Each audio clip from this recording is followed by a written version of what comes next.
When it comes to China, I've said we are for de-risking.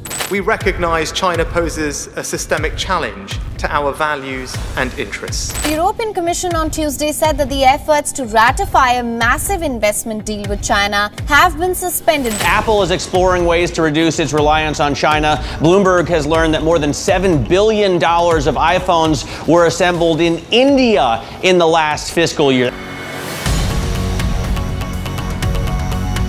China का empire आज खतरे में है और इसका सबसे बड़ा रीजन चाइना खुद है। चाइना की इकोनॉमी में कुछ बड़ा हो रहा है जिसने शी जिनपिंग को परेशान कर दिया है।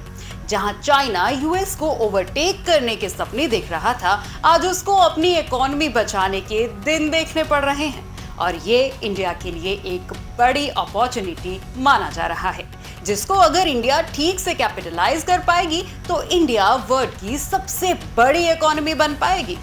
क्या है ये अपॉर्चुनिटीज और क्यों है परेशान मिस्टर जी? जानने के लिए जुड़े रहिए हमारे साथ और सब्सक्राइब करिए ब्राइट विंग पर।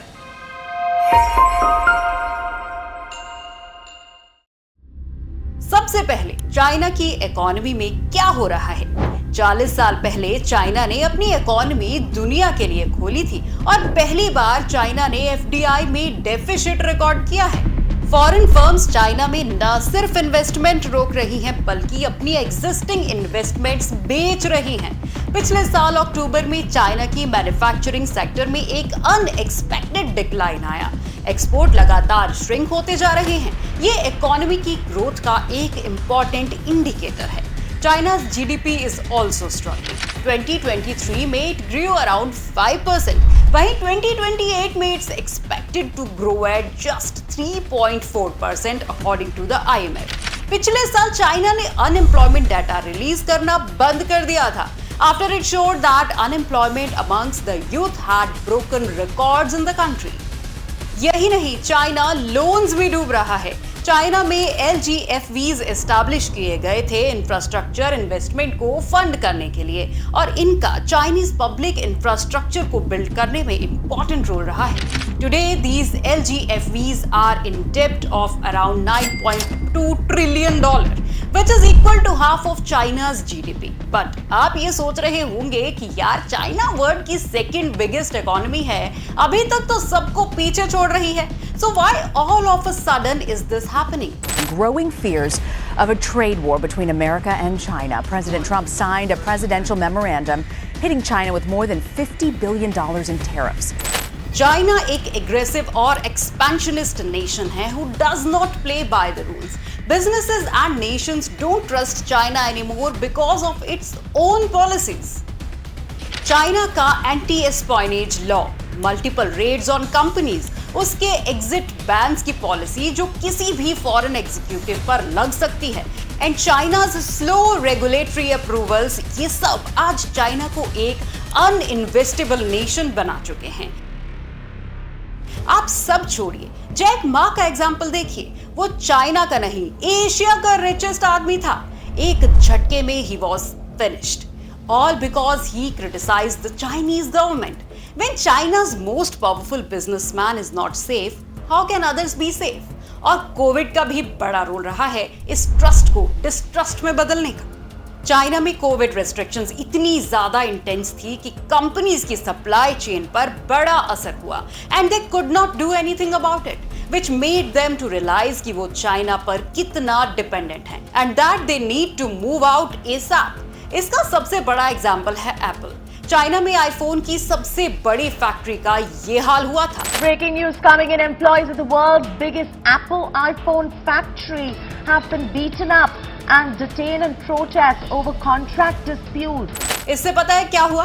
कंपनी सोचने लगी कि यार हम और किस देश में मैन्युफैक्चर कर सकते हैं जहां हमारे प्रोडक्ट्स बिक भी सकते हैं to a large audience, and India fits the bill. I think India is a particularly strong beneficiary of people wanting to de-risk economically from China.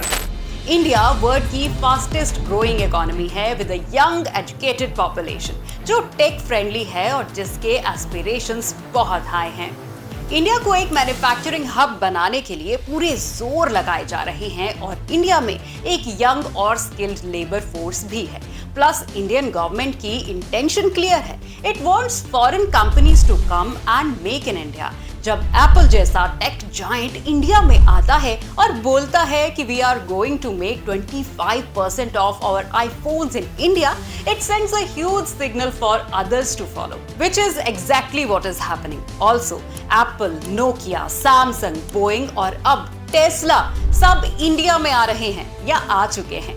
Greenfield investment जो कि एक तरह की FDI है, जिसमें कंपनीज अपने बिजनेस को फॉरेन नेशंस में एक्सपैंड करती हैं। इंडिया में ग्रीनफील्ड इन्वेस्टमेंट में 400% इंक्रीज देखा गया और चाइना में एक बड़ा decline.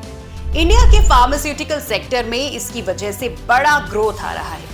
You see, western pharma companies drug development के आउटसोर्स करते हैं टू CDMOs, जिनकी प्रेजेंस चाइना और इंडिया में काफी स्ट्रॉन्ग है। पर आज ये कंपनीज चाइना से डी रिस्क करने की वजह से इंडिया आ रही हैं, जहां इंडियन CDMOs की सेल्स 25 से 30% ग्रो कर रही हैं।